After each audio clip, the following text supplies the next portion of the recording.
નમસ્કાર વિદ્યાર્થી મિત્રો, લાસ્ટ લેક્ચરમાં આપણે આ ચેપ્ટરનો પ્રથમ ટોપિક ભૌતિક વિજ્ઞાન શું છે તેનો આપણે અભ્યાસ કરી ચૂક્યા છીએ. જ્યારે આ લેક્ચરમાં આપણે આ ચેપ્ટરના બીજા અને ત્રીજા ટોપિકનો અભ્યાસ કરવાના છે, જે પૈકી બીજો ટોપિક છે ભૌતિક વિજ્ઞાનનું કાર્યક્ષેત્ર અને ઉત્તેજના, અને ત્રીજો ટોપિક છે ભૌતિક વિજ્ઞાન, ટેકનોલોજી અને સમાજ.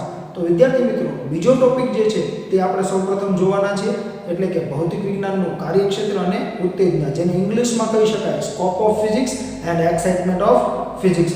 તો ભૌતિક વિજ્ઞાનનું કાર્યક્ષેત્ર એટલે કે વિસ્તાર જે છે તે ભૌતિક વિજ્ઞાનની જુદી જુદી શાખાઓને આધારે નક્કી કરવામાં આવેલો છે, અને તેને બે પ્રભાવ ક્ષેત્રોમાં રજૂ કરવામાં આવેલો છે, જેમાંથી એકને કહેવામાં આવે છે સ્થૂળ પ્રભાવ ક્ષેત્ર અને બીજાને કહેવામાં આવે છે સૂક્ષ્મ પ્રભાવ ક્ષેત્ર.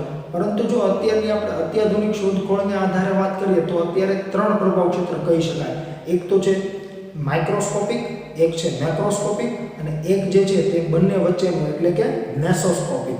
જેમાં આપણે વાત કરીએ તો કે સ્થૂળ પ્રભાવ ક્ષેત્ર, જેને ઇંગ્લિશમાં કહેવાય મેક્રોસ્કોપિક.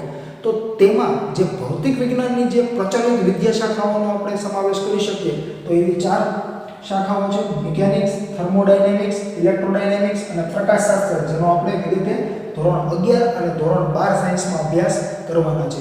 તો વિદ્યાર્થી મિત્રો, આ પર્ટિક્યુલર આપણે એક એક વિદ્યાશાખાની વાત કરીએ તો તેમાં તમે ઘણી બધી બુક્સ લખી શકો, પરંતુ આપણે અહીંયા ધોરણ 11 સાયન્સ અને 12 સાયન્સ જે છે તેમાં માત્ર ને માત્ર તેના બેઝિક ફંડામેન્ટલ્સ વિશે આપણે જાણવાના છીએ.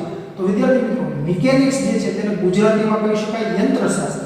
અને યંત્રશાસ્ત્રમાં આપણે શેનો સમાવેશ કરી શકીએ, અથવા તો કે યંત્રશાસ્ત્રમાં આપણે શું અભ્યાસ કરવાના છે, શેના વિશે અભ્યાસ કરવાના છે? તો કે યંત્રશાસ્ત્રમાં આપણે ગતિનો અભ્યાસ કરવાના છે, જે પૈકી આપણે સુરેખ પથ પર ગતિ અને સમતલમાં ગતિનો અભ્યાસ કરી ચૂક્યા છીએ. ત્યાર પછીની વાત કરીએ તો કે ગતિના નિયમો, જે આપણું પ્રકરણ નંબર 5 છે ધોરણ 11 સાયન્સનું. ત્યાર પછીની વાત કરીએ તો કે કાર્ય ઊર્જા અને પાવર, જે આપણું પ્રકરણ નંબર 6 છે ધોરણ 11 સાયન્સનું. ત્યાર પછીની વાત કરીએ તો કે ચાક ગતિ, જે આપણું પ્રકરણ નંબર 7 છે. ત્યાર પછીની વાત કરીએ તો કે ગુરુત્વાકર્ષણ, જે આપણું ધોરણ 11 સાયન્સનું પ્રકરણ 8 છે. ત્યાર પછીની વાત કરીએ તો કે ઘન પદાર્થોના યાંત્રિક ગુણધર્મો, જે આપણું ધોરણ 11 સાયન્સનું પ્રકરણ નંબર 9 છે. એ જ રીતે પ્રકરણ નંબર 10 તરલના યાંત્રિક ગુણધર્મો, પ્રકરણ નંબર 14 દોલન ગતિ અને પ્રકરણ નંબર 15 યાંત્રિક તરંગો, એટલે કે ધ્વનિના જે તરંગો છે તેને આપણે યાંત્રિક તરંગો કહી શકતા હોઈએ છીએ. અને જે બધા આપણા જે પ્રકરણો છે તે ધોરણ 11 સાયન્સના છે, એટલે કે આપણે યંત્રશાસ્ત્ર જે છે બરાબર તેનો અભ્યાસ આપણે ધોરણ 11 સાયન્સમાં કરવાના છે. અને એ જ રીતે થર્મોડાયનેમિક્સ એટલે કે ઉષ્માગતિશાસ્ત્ર, તેનો અભ્યાસ પણ આપણે ધોરણ 11 સાયન્સમાં કરવાના છે. ઉષ્માગતિશાસ્ત્ર કરીને આપણું પ્રકરણ નંબર 12 જે છે તે ધોરણ 11 સાયન્સમાં છે. તેમાં આપણે શેનો અભ્યાસ કરવાના છે? તો કે તેમાં આપણે ઉષ્મા, તાપમાન, ઉષ્માનું વહન, ઉષ્માનું સંવહન, કિરણોત્સર્ગ, ઉષ્માગતિશાસ્ત્રના નિયમો, હીટ એન્જિન, રેફ્રિજરેટર, એન્ટ્રોપી, આંતરિક ઉર્જા વગેરેનો અભ્યાસ કરવાના છે. તો આ બંને જે મેં તમને વિદ્યાશાખાઓની વાત કરી તે બંને આપણે ધોરણ 11 સાયન્સમાં અભ્યાસ કરવાના છે. અને આ જે બંને જે છે ઇલેક્ટ્રોડાયનેમિક્સ અને પ્રકાશશાસ્ત્ર બરાબર છે, તે શાખાઓનો અભ્યાસ આપણે ધોરણ 12 સાયન્સના ફિઝિક્સમાં કરવાના છે. એટલે કે ઇલેક્ટ્રોડાયનેમિક્સ અને આપણે વાત કરીએ તો કે ઇલેક્ટ્રોમેગ્નેટિઝમ બરાબર છે, તે બધું જ જે છે તે આપણે ધોરણ 12 સાયન્સમાં અભ્યાસ કરવાના છે. જેમાં આપણે શું જોવાના છે? તો કે વિદ્યુત ભાર, વિદ્યુત પ્રવાહ. વિદ્યુત પ્રવાહ તમે જાણો છો, એક તો હોય છે ડાયરેક્ટ કરંટ અને એક હોય છે અલ્ટરનેટિંગ કરંટ બરાબર છે, એટલે કે ડીસી પ્રવાહ અને એસી પ્રવાહ. જે અલ્ટરનેટિંગ કરંટ જે છે બરાબર છે તે આખું તમારે પ્રકરણ આવે છે. ત્યાર પછી આપણે તેના ઉપકરણોની પણ અભ્યાસ કરવાના છે. ત્યાર પછીની વાત કરીએ તો કે ચુંબકત્વ. ત્યાર પછી વાત કરીશું વિદ્યુત ચુંબકીય પ્રેરણ, વિદ્યુત ચુંબકીય તરંગો, એન્ટેનાની કાર્ય પદ્ધતિ, આયનોસ્ફિયરમાં રેડિયો તરંગોનું પ્રસરણ, જે વગેરે વિગતે અભ્યાસ કરવાના છે ધોરણ 12 સાયન્સના ફિઝિક્સમાં. ત્યાર પછીની વાત કરીએ વિદ્યાર્થી મિત્રો તો કે પ્રકાશશાસ્ત્ર, જેને ઇંગ્લિશમાં કહેવાય ઓપ્ટિક્સ, જેના વિશેનો અભ્યાસ પણ આપણે ધોરણ 12 સાયન્સના ફિઝિક્સમાં કરવાના છે. તો તેમાં શેનો અભ્યાસ કરીશું? તો કે વક્રીભવન, પરાવર્તન, અરીસા, લેન્સ, પ્રિઝમ, પાતળી ફિલ્મો વડે પ્રદર્શિત રંગો, ટેલિસ્કોપ અને માઇક્રોસ્કોપ જેવા આપણે ઉપકરણોનો પણ અભ્યાસ કરવાના છે.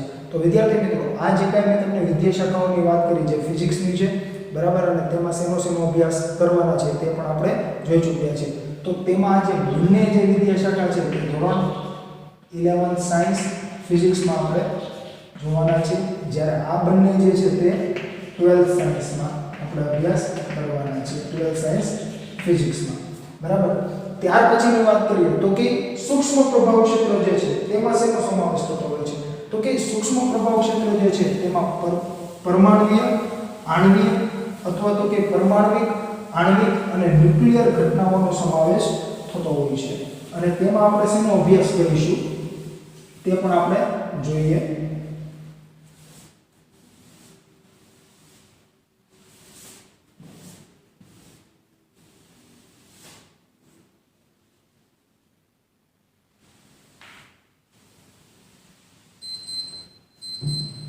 તો વિદ્યાર્થી મિત્રો, હવે આપણે જોઈએ સૂક્ષ્મ પ્રભાવ ક્ષેત્ર, બરાબર છે. અહીંયા આપણે લખીએ, ચાલો પ્રભાવ ક્ષેત્ર, જેથી કરીને તમને ખ્યાલ આવે. તો સૂક્ષ્મ પ્રભાવ ક્ષેત્ર જે છે તેમાં શેનો સમાવેશ થાય? તો મેં કીધું એ મુજબ આણ્વિક, પરમાણ્વિક અને ન્યુક્લિયર ઘટનાઓનો સમાવેશ થાય છે.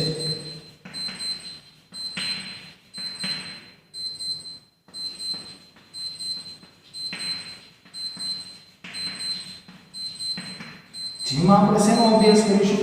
તો કે સૌપ્રથમ આપણે વાત કરીએ તો કે અણુ અથવા પરમાણુનું બંધારણ, અણુ અથવા તો કે પરમાણુનું બંધારણ. ત્યાર પછીની વાત કરીએ તો કે ન્યુક્લિયસના દ્રવ્યનું બંધારણ અને એની રચના અથવા તો કે સંરચના. ત્યાર પછી આપણે જોઈશું એમાં ઇલેક્ટ્રોનની પ્રકૃતિ, એટલે કે ઇલેક્ટ્રોન જે છે તેના વિશે અભ્યાસ કરીશું. ત્યાર પછી ફોટોનની પ્રકૃતિ. જો ફોટોન જે છે તે વિદ્યુત ભાર રહિત છે, અથવા તો કે તમારે એવું કહેવું હોય તો ઇલેક્ટ્રોન જે છે આપણે શું કહીએ છીએ? E-, બરાબર છે. તો જો ફોટોન જે છે તેને કોઈ પણ જાતનો ચાર્જ છે નહીં, બરાબર છે. ત્યાર પછી આપણે જોવાના છીએ ત્યાં અર્ધવાહકો, એટલે કે સેમિકન્ડક્ટર્સ, જેનો અભ્યાસ આપણે કરીશું સૂક્ષ્મ પ્રભાવ ક્ષેત્રમાં. ત્યાર પછીની વાત કરીએ વિદ્યાર્થી મિત્રો, તો મેં જે કીધું તમને ઉત્તેજના, એટલે કે excitement of physics, excitement of physics, બરાબર છે. તો શું એક્સાઇટમેન્ટ છે ફિઝિક્સમાં, બરાબર છે? તો પહેલી આપણે જો વાત કરીએ ને તો તમે રોજિંદા જીવનની ઘટનાઓ જે છે, રોજિંદા જીવનની ઘટનાઓને સમજી શકશો, અથવા રોજિંદા જીવનની ઘટનાઓની સમજણ તમારામાં આવી જશે, બરાબર છે. બીજી વસ્તુ શું છે? તો કે કન્ડક્ટિંગ એક્સપેરિમેન્ટ, એટલે કે તમે પ્રયોગો કરી શકશો. એટલે કે આનું તમને ઉદાહરણ આપવું હોય તો શું આપી શકાય? જો હું તમને રોજિંદા જીવનની ઘટના કહું તો આપણે હમણાં જ નિયમિત વર્તુળાકાર ગતિનો અભ્યાસ કરી ચૂકીએ છીએ. તો નિયમિત વર્તુળાકાર ગતિને આપણે આની સાથે સરખાવીએ તો કે એ રોજિંદા જીવનની ઘટના છે. તો કે હા, તમે પથ્થર ઘણીવાર દોરી સાથે બાંધીને આવી રીતે ફેરવેલો હશે, તો એની તમને સમજણ આવી ગઈ. બીજી વસ્તુ તો કે પ્રયોગો કરી શકશો. મેં તમને કીધેલું કે તમે ઘરે જઈને એવું હોય તો તમે પથ્થરને કોઈ દોરી સાથે બાંધીને ફેરવજો અને ટ્રાય કરજો કે જે વેગની દિશા છે, બરાબર છે, એ કઈ તરફ હશે એ તમને ખ્યાલ આવી જશે, બરાબર છે. અને તેના આધારે તમે એપ્લિકેશન પણ એની બનાવી શકો, બરાબર છે, કે જ્યાં એની જરૂરિયાત પડતી હોય ત્યાં એનો નિયમનો ઉપયોગ કરીને તમે કંઈક નવું મેળવી શકશો.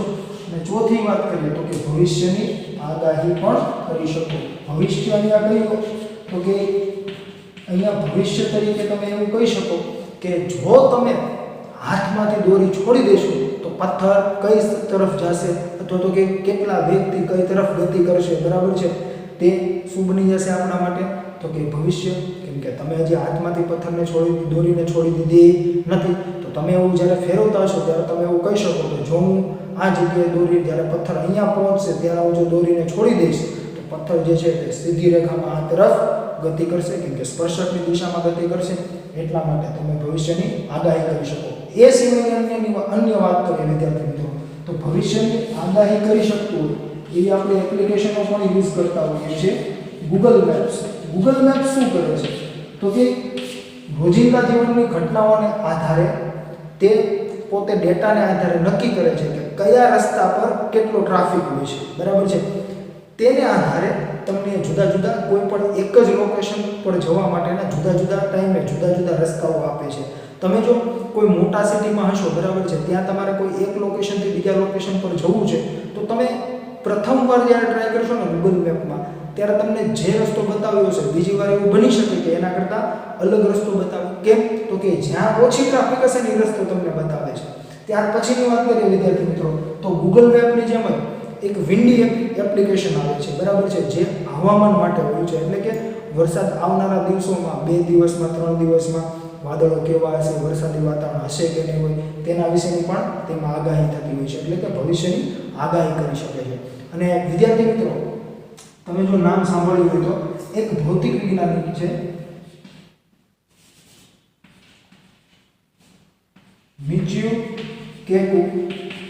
આ જે ભૌતિક વિજ્ઞાની છે તેમણે એવું કીધેલું, if you want to understand the future you have to understand the physics. એટલે કે જો તમારે ભવિષ્યને જાણવું હોય તો તમારે ફિઝિક્સને જાણવું પડે, બરાબર છે. કેમ કે ફિઝિક્સને આધારે તમે ભવિષ્યની આગાહી કરી શકતા હો છો. તો વિદ્યાર્થી મિત્રો, આ જે મેં તમને વાત કરી તે છે ભૌતિક વિજ્ઞાનના કાર્યક્ષેત્ર અને ઉત્તેજનાની વાત. અને એક વાત આપણે અન્ય એ કરીએ કે આ જે ટોપિક જે છે, બીજો ટોપિક અને ત્રીજો ટોપિક, તે તમારા અભ્યાસક્રમમાંથી રદ કરવામાં આવેલો છે.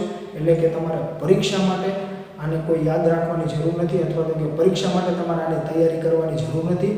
અને વિદ્યાર્થી મિત્રો, જ્યારે આ અભ્યાસક્રમમાં હતું તે દરમિયાન પણ આ જે બીજો ટોપિક અને ત્રીજો ટોપિક જે છે તેમાંથી તમને કોઈ આવા પ્રભાવ ક્ષેત્રો જે છે તેમાં શેનો સમાવેશ થાય, શું કરી શકાય, એવું કાંઈ પૂછાતું હતું નહીં. મેં તમને જે કીધું એ મુજબ કે આ પ્રકરણમાંથી તમારે વૈજ્ઞાનિકોના નામ અને વૈજ્ઞાનિકોએ કરેલી શોધ, અથવા તો કે જે 4 બળો છે તે પૈકી તમને કોઈ એક બળ 2 માર્ક્સમાં પૂછાઈ શકે. તો હવે આપણે જોઈએ કે ટેક્સ્ટ બુકમાં તમને જે ભૌતિક વિજ્ઞાનનું પ્રભાવ ક્ષેત્ર અથવા તો કે કાર્યક્ષેત્ર અને ઉત્તેજના જે છે તે કઈ રીતે આપેલું છે. તો વિદ્યાર્થી મિત્રો, ભૌતિક વિજ્ઞાનનું કાર્યક્ષેત્ર અને ઉત્તેજના જે છે તે આપણે સમજી ચૂક્યા છીએ. તેમ છતાં ટેક્સ્ટ બુકમાં અહીંયા તમને કઈ રીતે આપેલું છે તે આપણે જોઈ લઈએ, જેથી કરીને તમારે તેનું વાંચન કરવું પડે નહીં.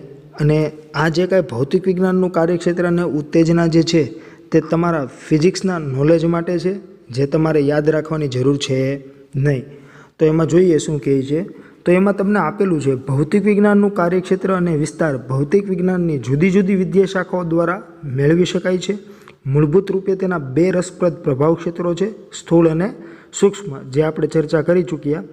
ત્યાર પછી તમને કહે છે ત્યાં સ્થૂળ પ્રભાવ ક્ષેત્રમાં પૃથ્વી પરની તથા ખગોળીય સ્તરની ઘટનાઓનો સમાવેશ પ્રયોગશાળામાં થાય છે, જ્યારે સૂક્ષ્મ પ્રભાવ ક્ષેત્રમાં પરમાણ્વિક, આણ્વિક અને ન્યુક્લિયર ઘટનાઓનો સમાવેશ થાય છે, જે આપણે હમણાં સમજી ગયા છીએ. અહીંયા જુઓ વિદ્યાર્થી મિત્રો, તમને ન્યુક્લિયર ઘટનાઓનો એવું લખેલું છે, ત્યાં એક બ્લુ ફૂદડી અથવા તો કે સ્ટાર જેવું આપેલું છે. તેનો મતલબ એવો છે કે તેના રિલેટેડ તમને કંઈક કહેવા માગે છે. અને એ જે કંઈ ફૂદડી કે સ્ટાર જે છે એ જે પેજમાં હશે તે પેજના નીચેના ભાગમાં તમને ત્યાં ફૂદડી અથવા તો કે સ્ટાર કરીને ત્યાં આપેલું જ હશે, જે કાંઈ સ્ટેટમેન્ટ હશે તે, જે તમારે એકવાર જોઈ લેવું. અને હમણાં આપણે એ જોશું પણ, જે મેં તમને મેસોસ્કોપિકની વાત કરેલી તેના રિલેટેડ જ તમને અહીંયા વાત કરવા માગે છે. ત્યાર પછી જોઈએ તો તમને ત્યાં કહે છે પ્રચલિત ભૌતિક વિજ્ઞાનમાં મુખ્યત્વે સ્થૂળ ઘટનાઓનો સમાવેશ થાય છે, જેમાં યંત્રશાસ્ત્ર, ઇલેક્ટ્રોડાયનેમિક્સ, પ્રકાશશાસ્ત્ર અને થર્મોડાયનેમિક્સ જેવી વિદ્યાશાખાઓનો સમાવેશ થાય છે. ન્યૂટનના ગતિના નિયમો અને ગુરુત્વાકર્ષણના નિયમો પર આધારિત યંત્રશાસ્ત્ર એ કણોની ગતિ, દ્રઢ તથા વિરૂપણશીલ પદાર્થની ગતિ તથા કણોના વ્યાપક તંત્રની સાથે સંકળાયેલ છે. તો વિદ્યાર્થી મિત્રો, આપણે જે હમણાં સમજ્યા કે મિકેનિક્સ એટલે કે યંત્રશાસ્ત્ર, જેમાં આપણે ગતિનો અભ્યાસ કરવાના છે, ગતિના નિયમોનો અભ્યાસ કરવાના છે, ચાક ગતિનો અભ્યાસ કરવાના છે, ગુરુત્વાકર્ષણના નિયમોનો અભ્યાસ કરવાના છે. તો અહીંયા તમને એ જ કીધેલું છે.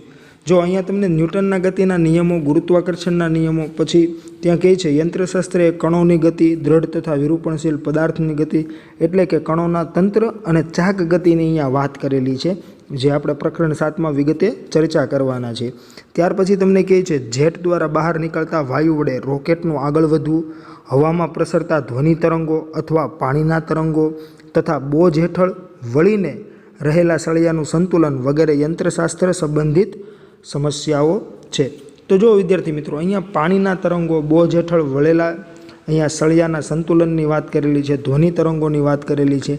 તો પાણીના તરંગો એટલે જે મેં તમને વાત કરી કે તરલના યાંત્રિક ગુણધર્મો અને બોજ હેઠળ વળીને રહેલા સળિયાનું સંતુલનની જે અહીંયા વાત છે, બરાબર છે, તે ઘન પદાર્થના યાંત્રિક ગુણધર્મો અને પ્રસરતા ધ્વનિ તરંગો તે આપણે અભ્યાસ કરવાના છીએ યાંત્રિક તરંગો એટલે કે પ્રકરણ 15માં, બરાબર છે. તો એવી રીતે તમને અહીંયા વાત કરેલી છે. અને વિદ્યાર્થી મિત્રો, અહીંયા જે કંઈ યંત્રશાસ્ત્રની તમને જે વાત કરેલી છે, બરાબર, તો યંત્રશાસ્ત્ર, ઉષ્માગતિશાસ્ત્ર આ બધું જ જે કંઈ છે તેને તમે ક્લાસિકલ ફિઝિક્સ, જો અહીંયા તમને લખેલું છે પ્રચલિત ભૌતિક વિજ્ઞાન એટલે કે ક્લાસિકલ ફિઝિક્સમાં મુખ્યત્વે સ્થૂળ ઘટનાઓનો સમાવેશ થાય છે, એટલે એને ક્લાસિકલ ફિઝિક્સ કહેવામાં આવતું હોય છે. અને એ જે ક્લાસિકલ ફિઝિક્સ છે તે આપણે ધોરણ 11 સાયન્સમાં અભ્યાસ કરવાના છે. ત્યાર પછી તમને કહે છે ઇલેક્ટ્રોડાયનેમિક્સ એ વિદ્યુત ભાર અને ચુંબકીય પદાર્થ સાથે સંકળાયેલ વિદ્યુત અને ચુંબકીય ઘટનાઓ સાથે સંબંધિત છે.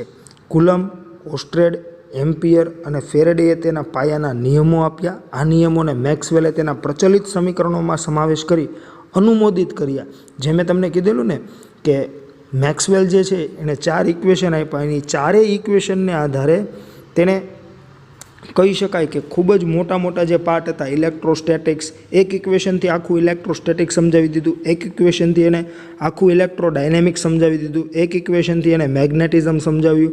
એવી રીતે તેને અલગ અલગ આખા વિભાગો સમજાવી દીધા. એટલે કે કુલમનો નિયમ હોય, ઓસ્ટેડનો નિયમ હોય, એમ્પિયરનો નિયમ હોય કે ફેરેડેનો નિયમ હોય, તેના એક જ ઇક્વેશનથી આખો નિયમ જે છે, બરાબર છે, બધાના જે નિયમો જે છે તે તમે સમજાવી શકો એટલા માટે, જે આપણે એકીકરણમાં જોઈ ગયા. ત્યાર પછી તમને કહે છે ચુંબકીય ક્ષેત્રમાં વીજ પ્રવાધારિત સુવાહકની ગતિ, પ્રત્યાવર્તી વોલ્ટેજ માટે પરિપથની વર્તણૂક, એન્ટેનાની કાર્યપદ્ધતિ, આઇનોસ્ફિયરમાં રેડિયો તરંગોનું પ્રસરણ વગેરે સમસ્યાઓનો સમાવેશ ઇલેક્ટ્રોડાયનેમિક્સમાં થાય છે. એટલે કે ઇલેક્ટ્રોડાયનેમિક્સમાં તમે આ બધું અભ્યાસ કરવાના છો, જે તમે ધોરણ 12 સાયન્સના ફિઝિક્સમાં અભ્યાસ કરવાના છો. ત્યાર પછી કહે છે પ્રકાશશાસ્ત્રમાં પ્રકાશીય ઘટનાઓનો અભ્યાસ થાય છે. માઇક્રોસ્કોપ અને ટેલિસ્કોપની કાર્યપદ્ધતિ, પાતળી ફિલ્મ વડે પ્રદર્શિત રંગો વગેરે પ્રકાશશાસ્ત્રના વિષયાંગો છે. યંત્રશાસ્ત્રથી વિરુદ્ધ થર્મોડાયનેમિક્સમાં સમગ્ર રીતે પદાર્થોની ગતિનો વિચાર કરવામાં આવતો નથી, પરંતુ તંત્રના સ્થૂળ સંતુલન સાથે કામ લઈને બાહ્ય કાર્ય અને ઉષ્માની આપલે દ્વારા તંત્રના તાપમાન, આંતરિક ઉર્જા, એન્ટ્રોપી વગેરેના ફેરફારો વિશે વિચારવામાં આવે છે. જે મેં તમને કીધું ને, ઉષ્માગતિશાસ્ત્ર જે છે તેમાં આપણે હીટ, તાપમાન, ઉષ્માની આપલે, આંતરિક ઉર્જા, એન્ટ્રોપી, પછી ઉષ્માગતિશાસ્ત્રના નિયમો વગેરેની આપણે ચર્ચા કરવાના છીએ. તો અહીંયા તેની વાત કરેલી છે. અને વિદ્યાર્થી મિત્રો, તમને જે મેં હમણાં કીધું ને કે બ્લુ જે તમને ત્યાં ફૂદડી જેવું આપેલું છે, બરાબર, તો ત્યાં તમને કંઈક કહેવા માગે છે. તો જો અહીંયા તમે જોઈ શકો છો, અહીંયા તમને કીધું છે હાલમાં શોધખોળના ઉત્તેજનાપૂર્ણ ક્ષેત્રમાં સ્થૂળ અને સૂક્ષ્મ પ્રભાવ ક્ષેત્રોની વચ્ચે એક એવું પ્રભાવ ક્ષેત્ર કે જે અમુક દશકથી શતક સંખ્યા સુધીના પરમાણુઓ સાથે કામ લે છે તેનો આવિર્ભાવ થયો છે. એટલે કે માઇક્રોસ્કોપિક અને મેક્રોસ્કોપિક જે આપણે વાત કરીએ, એટલે કે સૂક્ષ્મ અને સ્થૂળ જે પ્રભાવ ક્ષેત્રો છે તેમની વચ્ચેનો જે થોડોક ભાગ છે, અમુક દશકથી શતક સુધીનો ભાગ, બરાબર છે, તેને મેસોસ્કોપિક કહેવામાં આવતું હોય છે. એટલે અહીંયા તેની વાત કરવા માગતા હતા.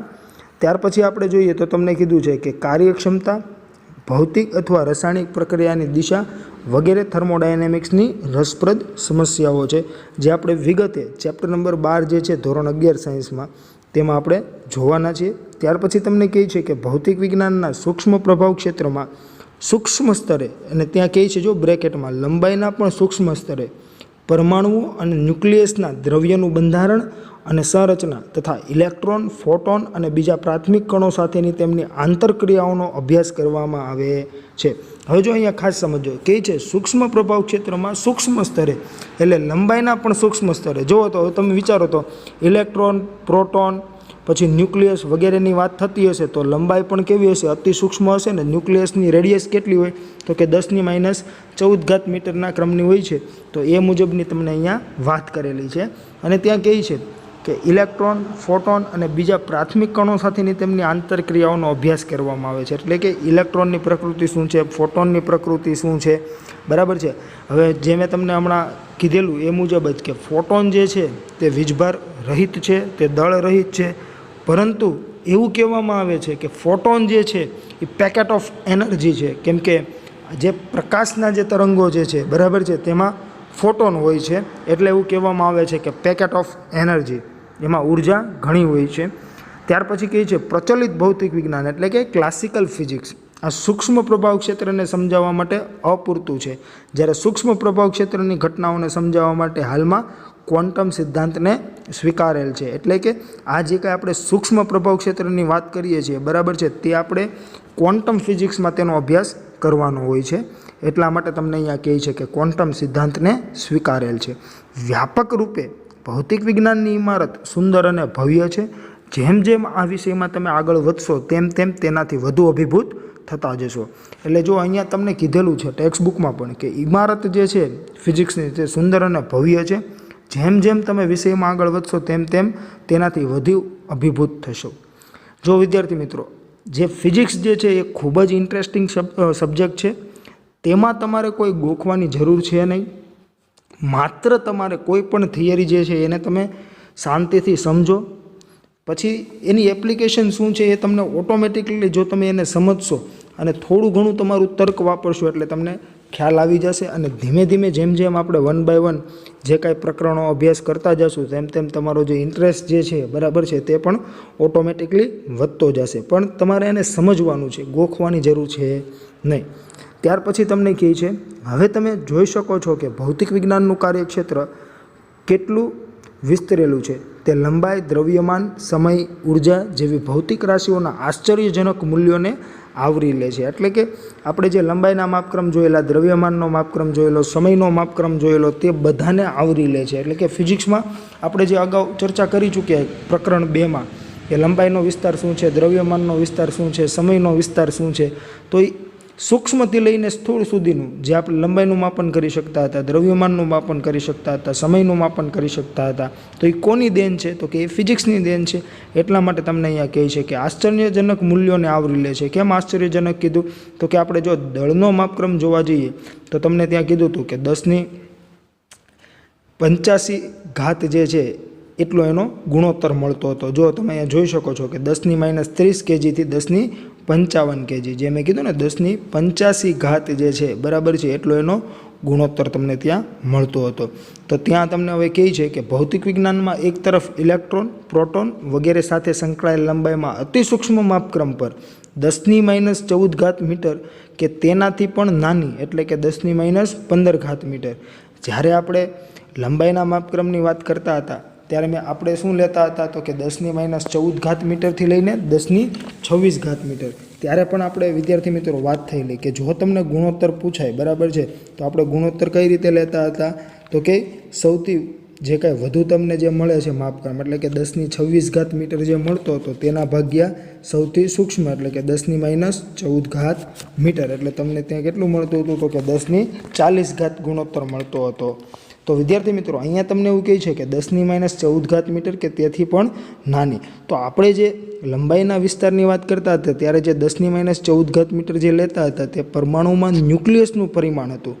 જ્યારે ત્યાં તમને 10⁻15 મીટર પણ આપેલી હતી, જ્યાં હતું પ્રોટોનનું પરિમાણ જે 10⁻15 મીટર હતું તે. એટલે તમને કહે છે કે તેથી પણ નાની ઘટનાઓનો અભ્યાસ કરવામાં આવે છે. તેનાથી વિરુદ્ધ બીજી તરફ તેમાં વિશાળ ફલક પર આકાશગંગા અથવા સમગ્ર વિશ્વ સાથે સંકળાયેલ ખગોળીય ઘટનાઓનો સમાવેશ કરવામાં આવે છે, જેના વિસ્તાર 10⁻26 મીટરના માપક્રમનો છે. આમ લંબાઈના માપક્રમનો ગુણોત્તર 10⁻40 ક્રમનો કે તેનાથી વધુ છે. જે મેં કીધું ને કે તમે જો પ્રોટોનનું પરિમાણ લેશો 10⁻15 મીટર તો તમને કેટલો મળશે ગુણોત્તર? તો કે 10⁻41.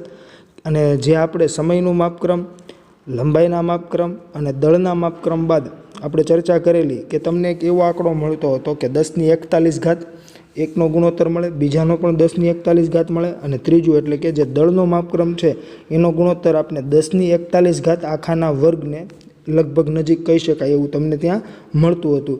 કેમ કે આપણે ત્યાં 10⁻85 જેનો ગુણોત્તર મળતો હતો દળ માટે, એટલા માટે, બરાબર છે. ત્યાર પછીની વાત કરીએ તો કે લંબાઈના માપક્રમને પ્રકાશના વેગથી ભાગતા સમયના માપક્રમનો વિસ્તાર 10⁻22 સેકન્ડથી 10⁻18 સેકન્ડ જેટલો મળે છે. દ્રવ્યમાનનો વિસ્તાર 10⁻30 કેજીથી 10⁻55 કેજી જેટલો છે. ભૂમિગત ઘટનાઓ આ વિસ્તારના મધ્યમાં ક્યાંક હોય છે. અહીંયા જુઓ તો ભૂમિગત ઘટનાઓની વાત થઈ. ભૂમિગત એટલે કે જમીન પરની અથવા ભૂમિ પરની જે કંઈ ઘટનાઓ જે છે તે આ વચ્ચેના ભાગમાં ક્યાંક હોય છે, મધ્ય ભાગમાં. બરાબર, આપણે જનરલી કામ શેની સાથે લેતા હોઈએ છીએ તો કે 1 કેજી અથવા તો કે 100 ગ્રામ, 50 ગ્રામ. બરાબર છે. વધીને આપણે સૂક્ષ્મમાં સૂક્ષ્મ કોનું માપન કરતા હોઈએ છીએ તો કે સોના ચાંદીનું કરતા હોઈએ છીએ, તોલામાં. બરાબર છે. ત્યાર પછી વધુમાં વધુ આપણે કેટલું કરતા હોઈએ છીએ તો કે ટનમાં અથવા ક્વિન્ટલમાં, એવી રીતે કરતા હોઈએ છીએ. તો એ જે છે એના લગભગ તમે મધ્ય ભાગ કહી શકો. બરાબર છે. કેમ કે 10⁻30 કેજીથી 10⁻55 કેજી સુધીનું અહીંયા આપણે વાત કરતા હોઈએ છીએ. ત્યાર પછીની વાત કરીએ વિદ્યાર્થી મિત્રો તો તમને જે મેં કીધું હતું કે એક્સાઇટમેન્ટ ઓફ ફિઝિક્સ જે છે, બરાબર છે, એટલે કે ભૌતિક વિજ્ઞાનમાં જે કંઈ ઉત્તેજના આપણે જે કહી શકીએ, બરાબર છે, તે શું છે. તો હવે તે આપણે જોઈએ. તો ત્યાં તમને કહે છે ભૌતિક વિજ્ઞાન ઘણી બધી રીતે ઉત્તેજનાત્મક છે. ભૌતિક વિજ્ઞાન કેટલીક મૂળભૂત સંકલ્પનાઓ તથા નિયમો વડે વિશાળ શ્રેણીના પરિમાણ ધરાવતી ભૌતિક રાશિઓને સમાવતી ઘટનાઓને સમજાવી શકે છે. આ તથ્યોને લઈને કેટલીક વ્યક્તિઓ પાયાના સિદ્ધાંતોની સુઘડતા અને સર્વવ્યાપકતાના સંદર્ભે ઉત્તેજના અનુભવે છે, જ્યારે કેટલાક લોકો કુદરતના ગૂઢ રહસ્યો જાણવા કલ્પનાશીલ નવા પ્રયોગો કરવાનો પડકાર, સિદ્ધાંતોની ચકાસણી કે અસ્વીકૃતિમાં ઉત્તેજના અનુભવે છે. સમાન રૂપે પ્રયોજિત ભૌતિક વિજ્ઞાન એટલે કે એપ્લાઇડ ફિઝિક્સ એટલું જ મહત્ત્વનું છે. તો વિદ્યાર્થી મિત્રો અહીંયા તમને જો શું કહેવા માગે છે તે ખાસ સમજજો કે આ તમારે માત્ર જો વાંચન પૂરતું જ છે, આને કોઈ તમારે યાદ રાખવાની જરૂર નથી, પરંતુ આપણે સમજીએ કે શું કહેવા માગે છે. ભૌતિક વિજ્ઞાન કેટલીક મૂળભૂત સંકલ્પનાઓ તથા નિયમો વડે વિશાળ શ્રેણીના પરિમાણ ધરાવતી ભૌતિક રાશિઓને સમાવતી ઘટનાઓને સમજાવી શકે છે. જેમ કે આપણે કોઈ ગ્રહોની અંતરોની વાત કરતા હોઈએ, બરાબર છે, તો તે આપણે લંબાઈનો માપક્રમ જોઈએ ત્યાં તો એ ખૂબ જ વિશાળ થઈ જશે. એવી જ રીતે તેમના દળના માપક્રમો જોશું તો જે તે ગ્રહનું દળ જે છે તે પણ ખૂબ વધુ હોય છે. તો એવી રીતે તમને અહીંયા વાત કરેલી છે અને ત્યાં કહે છે કે આ તથ્યોને લઈને કેટલીક વ્યક્તિઓ પાયાના સિદ્ધાંતોની સુઘડતા અને સર્વવ્યાપકતાના સંદર્ભે ઉત્તેજના અનુભવે છે. જેમ કે બિગ બેંગ થિયરી જે છે, બરાબર છે, પછી કે બ્રહ્માંડનું નિર્માણ કઈ રીતે થયું હશે. તો આ બધી જે કાંઈ ઘટનાઓની આપણે વાત કરીએ, બરાબર, તો તેના માટે ઘણા વૈજ્ઞાનિકો જે છે તેમણે ઉત્તેજના અનુભવી અને તેને રહસ્ય જાણવા માટે ઘણા બધા પ્રયત્નો પણ કરેલા. ત્યાં તમને કહે છે કે જ્યારે કેટલાક લોકો કુદરતના ગૂઢ રહસ્યો જાણવા કલ્પનાશીલ તથા નવા પ્રયોગો કરવાનો પડકાર, સિદ્ધાંતોની ચકાસણી કે અસ્વીકૃતિમાં ઉત્તેજના અનુભવે છે અને આને આધારે જ નવી નવી શોધો થતી હોય છે. જેમ કે આપણે વાત કરીએ તો કે જે બાયોલોજીના સ્ટુડન્ટ હશે તે લોકોને ખ્યાલ હશે કે એવું માનવામાં આવે છે કે આપણે આદિમાનવ હતા, તેમાંથી ધીમે ધીમે આપણો વિકાસ થયો અને અત્યારે આપણે માનવ બનીએ. તો વિદ્યાર્થી મિત્રો, જો બાયોલોજીમાં તમે જોશો તો બાયોલોજીમાં જે પૃથ્વી જે છે, પૃથ્વી પર જીવ કઈ રીતે ઉત્પન્ન થયા તેના માટે આખું જણાવેલું છે.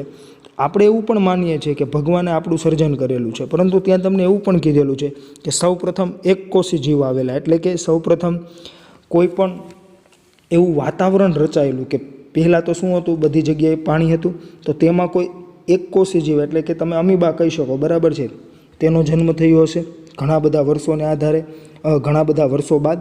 ત્યાર પછી એમાંથી ધીમે ધીમે ધીમે ધીમે આનુવંશિકતાને લીધે શું થયું, દ્વિકોષી આવ્યા, પછી બહુકોષીઓ આવ્યા, પછી પાણીમાંથી જે જમીન પર પણ રહી શકે અને પાણીમાં પણ રહી શકે તેવા ઉભયજીવીઓ આવ્યા.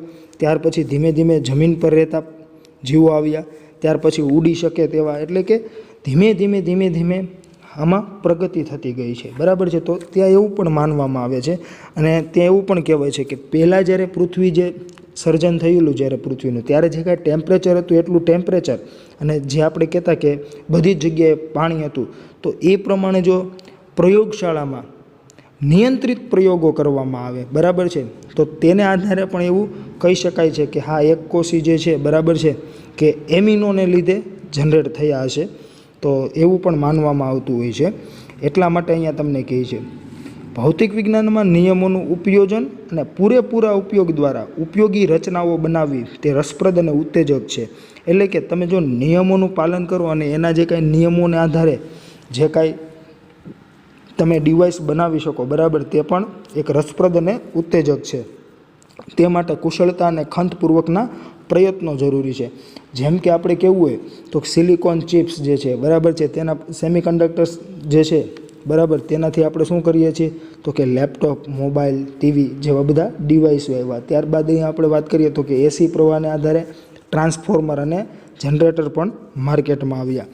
અને ખાસ સમજો, જે મેં તમને કીધું ને કે નિયંત્રિત પ્રયોગો કરવામાં આવતા હોય છે, તો આપણે અગાઉ પણ વાત કરી ચૂક્યા કે આપણે જે વાત કરેલી કે કોઈ પણ વૈજ્ઞાનિક જે છે, બરાબર છે, તેની વૈજ્ઞાનિક પદ્ધતિમાં આંતરસંબંધો ધરાવતા કેટલાક પદ જે હતા આપણા, એટલે કે પદ્ધતિસરના અવલોકનો લેવા, નિયંત્રિત પ્રયોગો કરવા, ગુણાત્મક અને માત્રાત્મક તર્ક, ગાણિતિક નમૂનીકરણ, આગાહીઓ, સિદ્ધાંતો ચકાસવા અથવા નકારવાનો સમાવેશ થતો હોય છે, જે આપણે લાસ્ટ લેક્ચરમાં વાત કરેલી. તો તેમાં જનરલી એવું હોય છે કે કોઈ ઘટના ઘટે છે, બરાબર છે, તો તે ઘટના માત્ર લક બાય ચાન્સથી ન ઘટવી જોઈએ. જો તમારે એને ભૌતિક વિજ્ઞાન સાથે કનેક્ટ કરવી છે, અથવા તો કે રસાયણ વિજ્ઞાન સાથે અથવા બાયોલોજી સાથે, ગમે એની સાથે તમારે કનેક્ટ કરવી હોય, અને જો આપણે પર્ટિક્યુલર ફિઝિક્સની વાત કરીએ તો તેના આધારે તમારે જો કોઈ નિયમ આપવો હોય તો તમારે તો સૌપ્રથમ તેનું અવલોકન કરવું જોઈએ. એ અવલોકનને આધારે એના પર તમારે નિયંત્રિત પ્રયોગો કરવા જોઈએ. નિયંત્રિત પ્રયોગો એટલે કેવા પ્રયોગો તો કે તમે જે કાંઈ અવલોકન કરો છો તેવું તમારે પર્ટિક્યુલર લેબની આપણે વાત કરીએ તો લેબમાં તેવું હોય જ એવું જરૂરી નથી હોતું. એટલે લેબમાં તમારે તે મુજબનું વાતાવરણ, તે મુજબની કન્ડિશન બધી ક્રિએટ કરવી પડે અને ત્યારબાદ તમે એમાં પ્રયોગ કરો, એટલે કે નિયંત્રિત પ્રયોગો. જેમ કે હું તમને એમ કહું કે કોઈ ધોધ જે છે તે પાણીનો કોઈ પ્રવાહ જે છે, બરાબર છે, તે કોઈ ઊંચાઈ પરથી પડે છે, બરાબર, તો તમારે લેબમાં એના રિલેટેડ કોઈ પ્રયોગ કરવો હોય તો શું કરવું પડે તો કે લેબમાં તો આપણે સરફેસ જે હશે એ સમતલ હશે, તો એ ચાલે નહીં. તો ત્યારે તમારે શું કરવું પડે તો કે ત્યાં પણ તમારે એક એવી રચના કરવી પડે આર્ટિફિશિયલી, બરાબર છે, કે ત્યાં જેમ એક હાઇટ પરથી જે પાણી જે ઇન્ક્લાઇન્ડ જે પડતું હોય, બરાબર છે, એવી રીતે તમારે રચના કરવી પડે. ત્યારબાદની આપણે વાત કરી લીધી આ કે ગુણાત્મક અને માત્રાત્મક તર્ક, બરાબર છે, એટલે કે તેને આધારે તમારે ગુણાત્મક અને માત્રાત્મક તર્ક, એટલે કે તમારે ત્યાં મેથેમેટિકલ જે કાંઈ સ્ટેપ્સ જે છે, બરાબર છે, તે પણ લેવા પડે. ત્યાર પછી તમને કીધેલું મેં ગાણિતિક નમૂનીકરણ, એટલે કે મોડેલિંગ. જેમ કે ગુરુત્વાકર્ષણનો નિયમ જે છે, બરાબર, જેનું આપણે સૂત્ર શું આપતા હોઈએ છીએ, capital F = G × M1 M2/R². તો એનું ગાણિતિક નમૂનીકરણ થયું. ત્યારબાદ તેને આધારે તમે આગાહી કરી શકો. આગાહી કઈ તો કે એ સૂત્ર ઉપરથી તમે એવું કહી શકો કે જો દળ આટલા હોય બે પદાર્થોના, બરાબર, અને તેમની વચ્ચેનું અંતર આટલું હોય તો તેમની વચ્ચે લાગતું ગુરુત્વાકર્ષણ બળ આટલું હોય.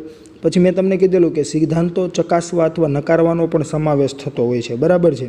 તો એ રીતે આખી જે કાંઈ વૈજ્ઞાનિક પદ્ધતિ જે છે તેનું કામ થતું હોય છે અને તે મુજબ જ તમને અહીંયા વાત કરેલી છે.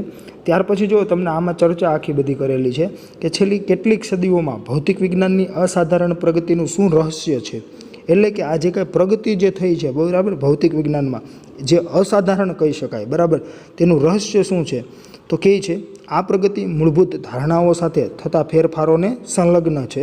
ભૌતિક વિજ્ઞાનમાં આપણે વાત કરીએ તો કે વૈજ્ઞાનિક પ્રગતિ માટે ગુણાત્મક વિચારો હોવા જોઈએ, તે મહત્ત્વનું છે પરંતુ પર્યાપ્ત નથી. ખાસ કરીને ભૌતિક વિજ્ઞાનમાં માત્રાત્મક અવલોકનો મહત્ત્વના છે, જે મેં હમણાં તમને સમજાવ્યું ને એ મુજબ. કારણ કે કુદરતી નિયમો ચોક્કસ ગણિતીય સમીકરણો દ્વારા વ્યક્ત કરવામાં આવે છે. અને જો ગણિતીય સમીકરણો દ્વારા વ્યક્ત કરવામાં આવે છે ને, એટલા માટે જ ફિઝિક્સમાં ખાસ મેથેમેટિક્સની જરૂર પડે છે. જે મેં તમને કીધું ને કે જ્યારે કોઈ મોટા જ્યારે પ્રોજેક્ટ્સ ચાલતા હોય છે, જેમ કે તમારે આપણે વાત કરીએ તો કે મંગળયાનની વાત કરીએ, બરાબર, તો જ્યારે એવા કોઈ પ્રોજેક્ટ ચાલતા હોય છે ત્યારે ત્યાં ભૌતિક વિજ્ઞાનીની તો ખાસ જરૂર પડે જ, પણ સાથે સાથે ત્યાં તમારે ગણિતના જે કંઈ તજજ્ઞો હશે, બરાબર, તેને પણ બેસાડવા પડશે. કેમ કે ત્યાં ઘણી બધી ગણતરીઓ કરવી પડતી હોય છે કે જો આ જે કાંઈ આપણે યાનની વાત કરીએ તો કે અવકાશયાન જે છે આટલી સ્પીડે જશે, આવી રીતે જશે, ત્યાં ગુરુત્વ પ્રવેગ આટલો હશે, બરાબર, તો કેટલા દિવસે પહોંચશે. તો એ જે કાંઈ બધી કેલ્ક્યુલેશનો હોય છે તે બધી ગણિતની મદદથી થતી હોય છે. એટલા માટે અહીંયા તમને વાત કરેલી છે કે ગુણાત્મક વિચારો હોવા જોઈએ, તે મહત્ત્વનું છે પરંતુ પર્યાપ્ત નથી। સાથે સાથે ત્યાં શેની વાત કરી છે? તો કે માત્રાત્મક અવલોકનો પણ મહત્ત્વના છે। ત્યાર પછી કહે છે કે ભૌતિક વિજ્ઞાનના પાયાના નિયમો સાર્વત્રિક છે અને તે જુદા જુદા વિશાળ સંદર્ભોમાં પણ લાગુ પાડી શકાય છે। આ બીજી મહત્ત્વની કોઠાસૂઝ હતી। અને છેલ્લે અંદાજ લગાવવાની વ્યૂહરચના ખૂબ જ સરળ રહી છે। જો અહીંયા તમને વાત એવી કરે છે કે ભૌતિક વિજ્ઞાનના પાયાના નિયમો સાર્વત્રિક છે અને જુદા જુદા વિશાળ સંદર્ભોમાં પણ લાગુ પાડી શકાય છે।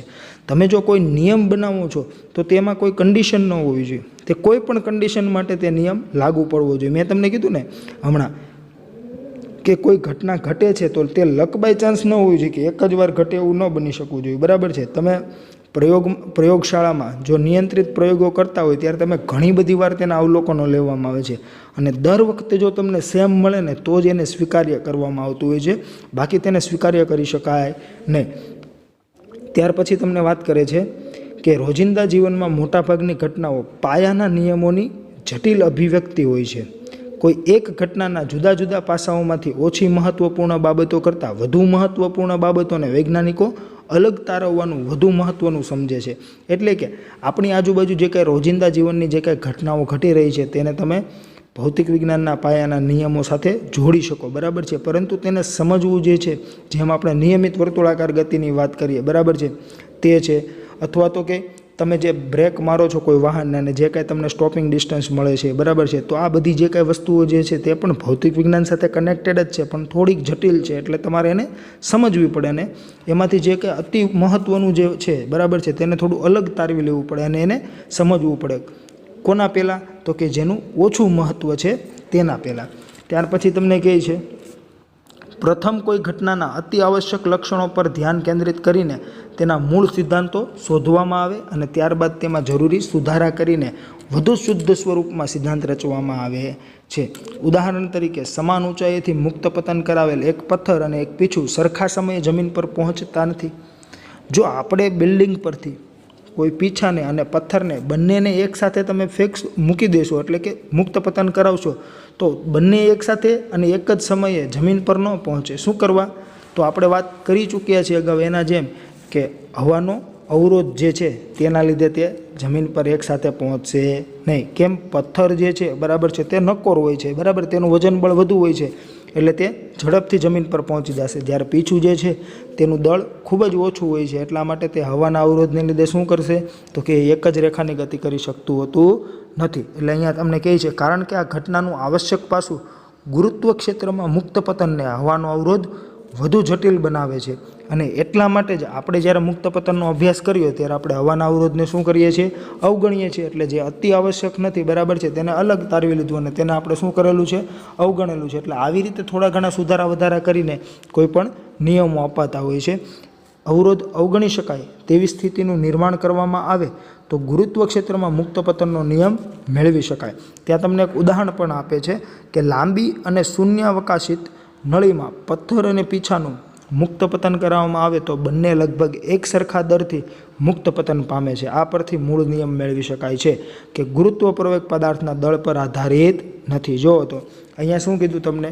તો કે આપણે એમ કહીએ છીએ ને કે હવાના અવરોધને અવગણી નાખો તો અવરોધ ન લાગે, એટલે કે શૂન્યાવકાશમાં કે જ્યાં હવા જ નથી ત્યાં જો તમે પથ્થરને અને પીછાને બંનેને મુક્ત પતન કરાવશો, બરાબર છે, એટલે કે કોઈ નળી લીધી છે, એ નળીને શૂન્યાવકાશિત કરી દીધી અને એ બંનેને એમાં મુક્ત પતન કરાવવામાં આવ્યા, બરાબર, તો ખ્યાલ આવે છે કે દળ પર આધારિત નથી, એ બંને એક જ સમયે ત્યાં નીચે પહોંચતા હતા। એટલા માટે ત્યાં કહે છે કે ગુરુત્વ પ્રવેગ પદાર્થના દળ પર આધારિત નથી। આ રીતે મેળવેલ નિયમ માટે ફરીથી પીછાના મુક્ત પતનનો કિસ્સો વિચારીએ તો હવાના અવરોધનો સુધારો વર્તમાન સિદ્ધાંતમાં લાગુ પાડી પૃથ્વી પર મુક્ત પતન પામતા પદાર્થો માટે વધુ વાસ્તવિક સિદ્ધાંત મેળવી શકાય છે।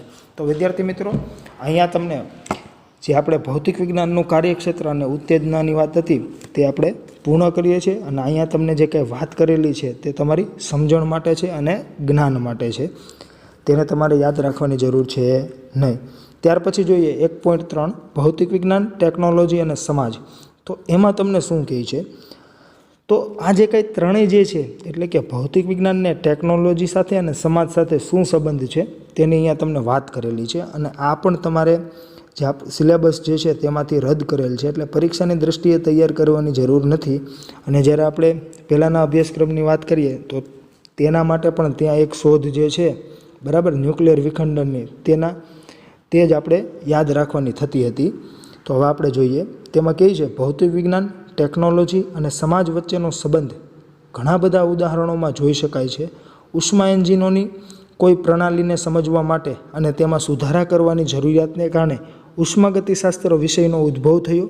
આપણે જાણીએ છીએ કે વરાળ યંત્ર કે જેની માનવ સભ્યતા પર ખૂબ મોટી અસર પડી છે તેને 18મી સદીમાં ઇંગ્લેન્ડમાં થયેલા ઔદ્યોગિક ક્રાંતિથી અલગ પાડી શકાય તેમ નથી.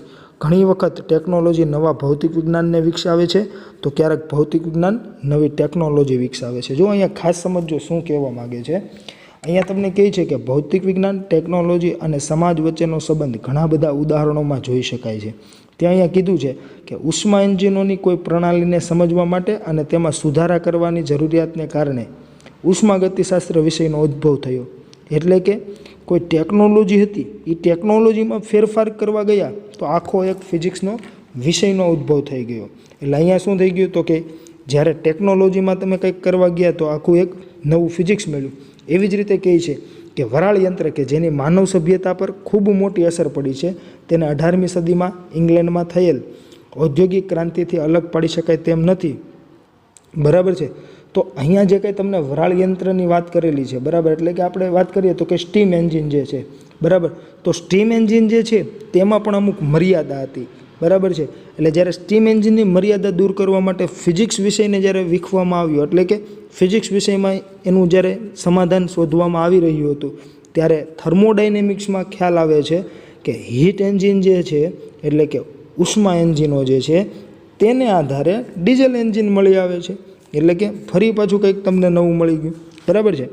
ત્યાર પછી તમને કહે છે એટલે આ જે સ્ટેટમેન્ટ જે છે તે ખૂબ જ અનિવાર્ય સ્ટેટમેન્ટ છે કે ઘણી વખત ટેકનોલોજી નવા ભૌતિક વિજ્ઞાનને વિકસાવે છે તો ક્યારેક ભૌતિક વિજ્ઞાન નવી ટેકનોલોજી વિકસાવે છે.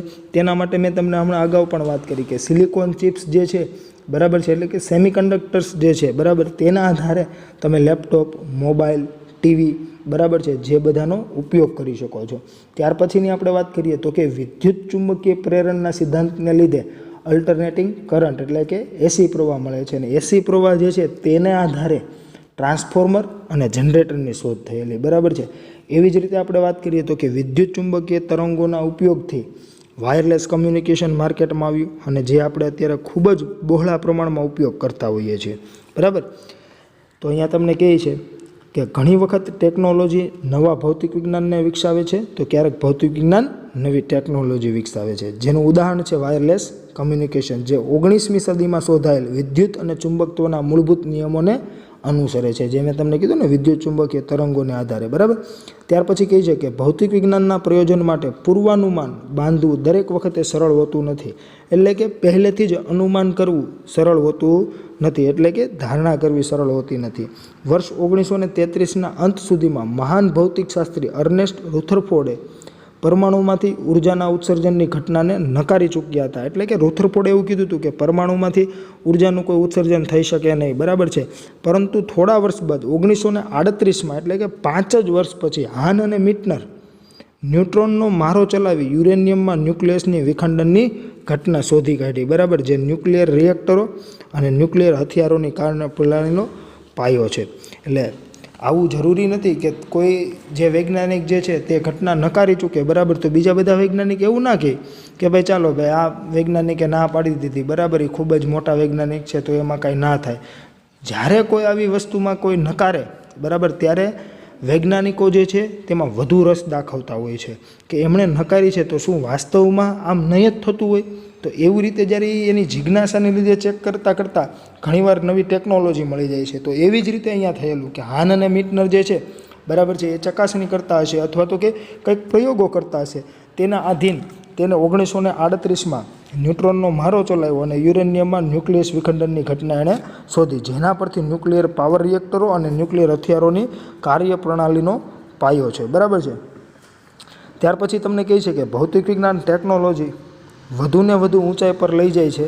તેનું બીજું ઉદાહરણ છે સિલિકોન ચિપ, જેને 20મી શતાબ્દીના, જે મેં તમને હમણાં વાત કરી ને કે 20મી શતાબ્દીના અંતિમ 3 દશકામાં કમ્પ્યુટર ક્રાંતિ જન્માવી છે. ભૌતિક વિજ્ઞાનનું એક મહત્ત્વનું કાર્યક્ષેત્ર વૈકલ્પિક ઉર્જા સ્ત્રોતોનો વિકાસ.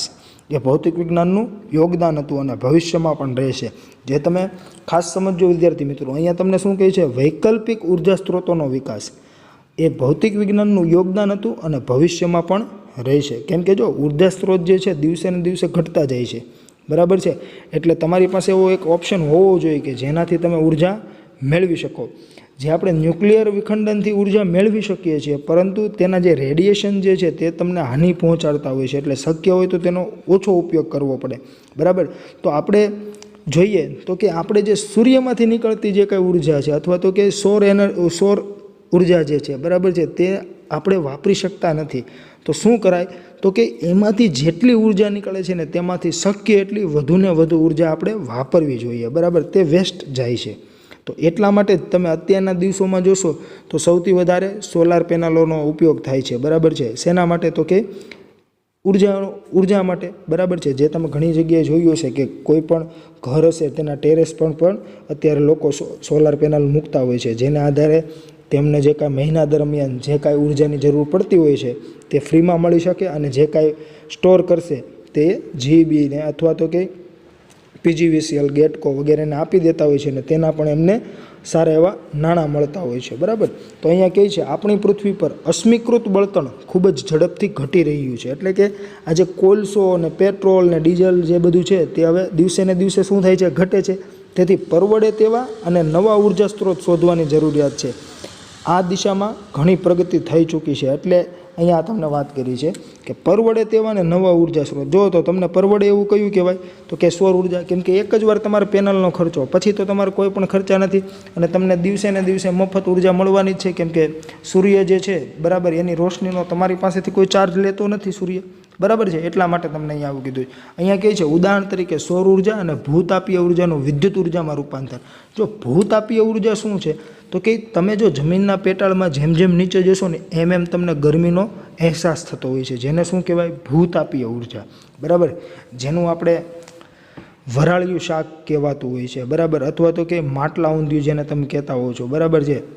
તેના માટે પણ આપણે ભૂતાપીય ઉર્જાનો ઉપયોગ કરતા હોય છે, પરંતુ તેને સંપૂર્ણ પરિપૂર્ણ કરવાનું હજુ એ બાકી છે. એટલે કે હજી એમાં ઘણું મોડિફિકેશન કરવું પડે એવું છે, બરાબર છે. આપણે એને મોડિફાઈ કરીને ઉપયોગ કરી શકતા હોઈએ છીએ.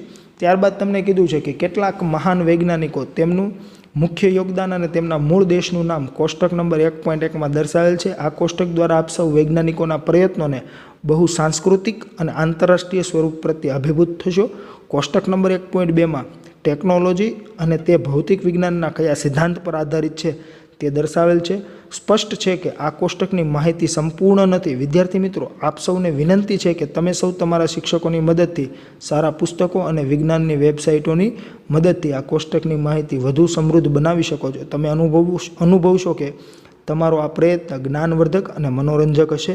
આવા પ્રયત્નોનો અંત ક્યારેય નહીં આવે તેમ ખાતરીપૂર્વક કહી શકાય, કારણ કે વિજ્ઞાનની સતત પ્રગતિ રોકી શકાય તેમ નથી. તો જો અહીંયા શિક્ષકની વાત કરેલી છે અને હું આપનો શિક્ષક છું, તો હું તમને અમુક જે કાંઈ બુક્સ જે છે તે પણ રિફર કરીશ, અને સાથે સાથે આપણા વિદ્યાર્થી મિત્રો એક સાપેક્ષવાદની થિયરી અને સ્ટ્રિંગ થિયરી જે છે તે આપણા સિલેબસમાં તો નથી, પરંતુ તે ફિઝિક્સમાં ખૂબ જ ઇન્ટરેસ્ટિંગ ટોપિક્સ કહી શકો તમે, બરાબર છે, જેને આધારે તમે ઘણું બધું સમજાવી શકો છો, જે હું તમને વિગતે ચર્ચા કરીશ જ્યારે આપણી પાસે સમય હશે ત્યારે.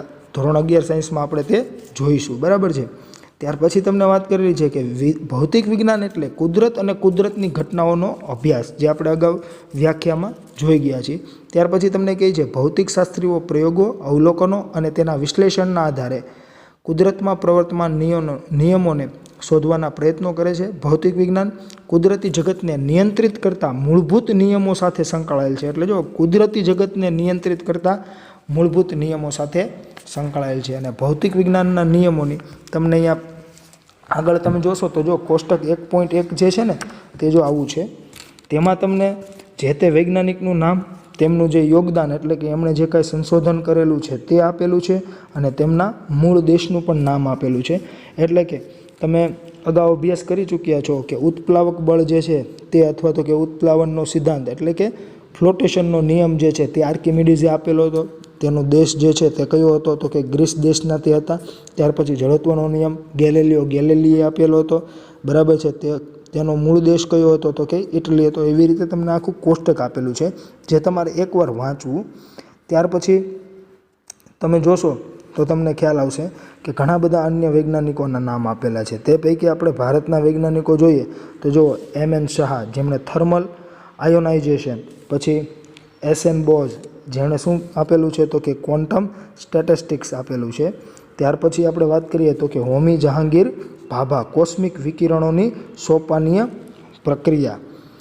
ત્યાર પછી આપણે વાત કરીએ તો કે એસ ચંદ્રશેખર જેમણે ચંદ્રશેખર સીમા તારાઓની સંરચના અને વિકાસ વિશેની શોધ કરેલી છે. અને તમને અહીંયા કીધું છે કે પ્રકૃતિ શું છે. હવે આપણે કુદરતમાં પ્રવર્તતા મૂળભૂત બળોની પ્રકૃતિ તથા ભૌતિક જગતનું વિવિધ પ્રકારે સંચાલન કરતા નિયમોની ચર્ચા કરીશું. બરાબર છે. એટલે કે અહીંયા કુદરતમાં પ્રવર્તતા જે કાંઈ મૂળભૂત બળો જે છે તેની આપણે વાત કરવાના છીએ.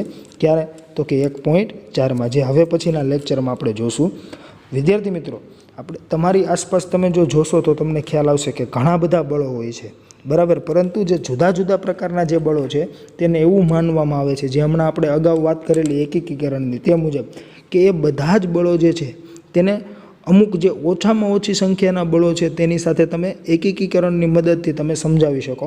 એટલે કે આપણે ઉદાહરણ આપવું હોય તો તમે વિદ્યુત ચુંબકીય બળ જે છે, બરાબર છે, તે વિદ્યુત ચુંબકીય બળને આધીન જ સ્પ્રિંગમાં ઉદ્ભવતું બળ જે છે, જે ખેંચાણ બળ તમે કહો, અથવા તો કે એનું સંકોચન થતું હોય ત્યારે જે કાંઈ બળ લાગતું હશે, બરાબર છે, તેનો તમે એમાં સમાવેશ કરી શકતા હોય છો. પછી દોરીના તણાવ બળની વાત આવે, બરાબર, સંપર્ક બળ હોય, સ્નાયુ બળ હોય, તો આ બધા જે કે જુદા જુદા બળો જે છે, બરાબર, તેને તમે જે કુદરતમાં પ્રવર્તતા જે 4 મૂળભૂત બળો છે તેના હેઠળ સમજાવી શકતા હોવ છો, જે હવે પછીના લેક્ચરમાં આપણે જોવાના છીએ. અને આમાં જો તમને કોઈ પણ જાતનો પ્રશ્ન હોય તો તમે મારો સંપર્ક કરી શકો છો. અસ્તુ. આભાર.